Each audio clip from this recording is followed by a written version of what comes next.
Sa mga Chinese names po, at saka yung, yan, sa Korea, ang surname po nila, ang unang binabanggit kapag nasa western ano po tayo, no, country or nasa ibang bansa, like in the Philippines, westernized po yung ating approach.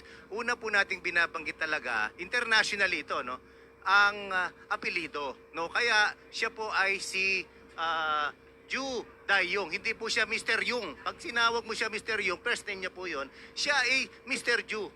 The same way na yung presidente even ng isang bansa ay Mr. Kim. Kaya unang binabanggit yun kasi meron partner mga nanilito sila. Ano ba talaga?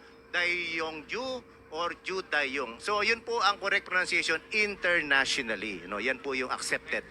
Maraming salamat. So every time you hear Ju Da-yong or Da-yong-ju, iisang tao yon, Yes. pwede natin sabihin number 141, no? From Yes. Gapyong Racing Team, South Korea. Yes, partner. At alam mo, itong itong pagbabalik ng cycling na to, it reminds me of my youth, ano?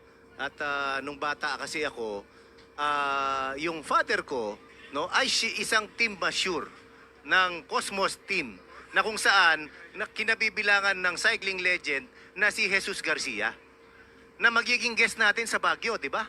Si Jesus Garcia, isa sa mga sa Pangasinan nagpunta na siya, no? So, ayun, Sa Governor's Night, no? Oo. Sa Pangasinan. I think we have a report on the ground. Ano? Balikan natin si kasamang Dwayne. Okay.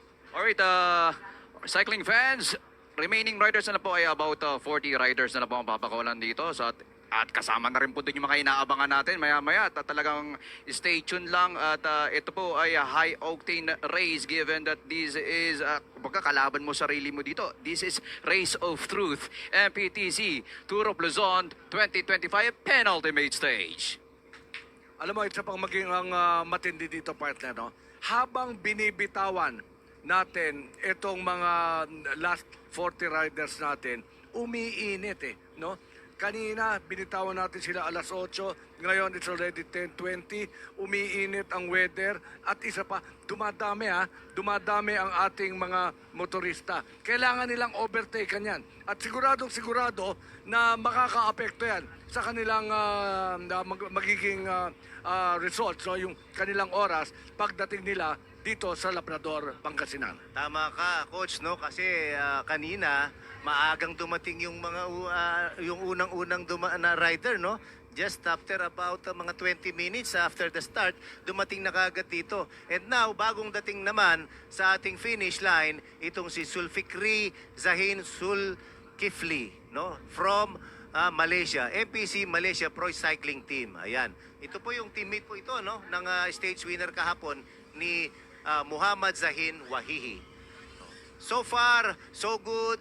Maganda po ang weather. Painit nga po ng painit as mentioned by Coach AG. At Dwayne, meron ba tayong bago dyan? So ano lang po natin ano lang po na info namin kayo about sa 81 pang 81st to 100 riders po magiging 2-minute interval po ito, no? At ito pong mga nanguna kayo na from 1 to 80 riders ay 1-minute interval at ito round out na po natin tong top 10 muna. In the meantime, still matatag tong dalawang excellent noodles riders na to, Joseph Bora Javinier and Joshua Pascual. Si Joseph Bora Javinier naging kilala yan in February 2025 when he captured the Criterium National Champion, followed by Joshua Pascual, itong as far as the individual time trial of MPTC Tour of Luzon penultimate stage is concerned.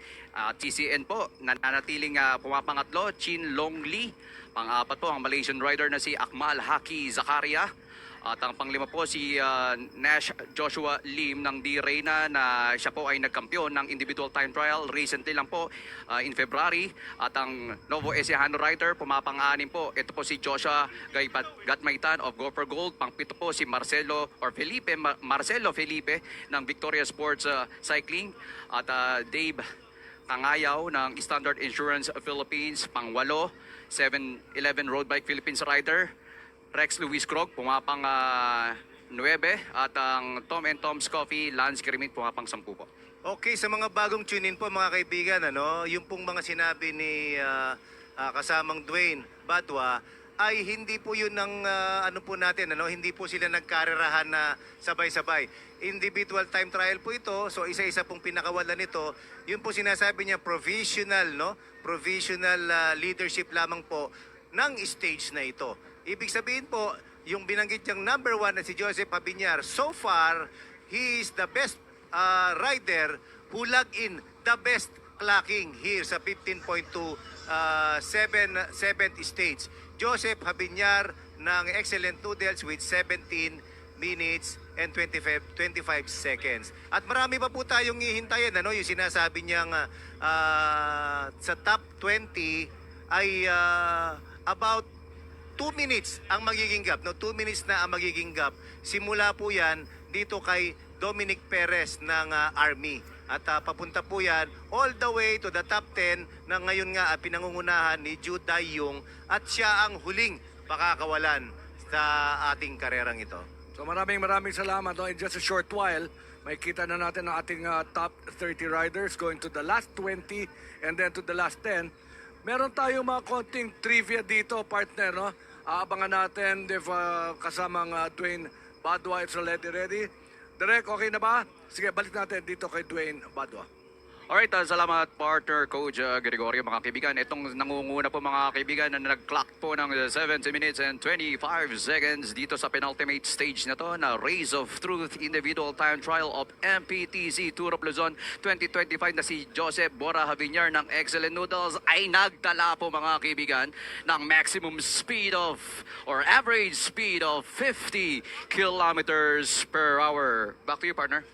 Maraming salamat. Again, this is a 15.2 kilometer individual time trial race against the clock mula po sa Lingayen papunta po dito sa peaceful coastal town of Labrador in Pangasinan. Bago po ito pong stage na to, this is the calm before the storm dahil tomorrow, naku, ito na po yung bakbakan ng ating mga nangunguna sa karerang ito, especially yung nasa top 10, Coach. So ang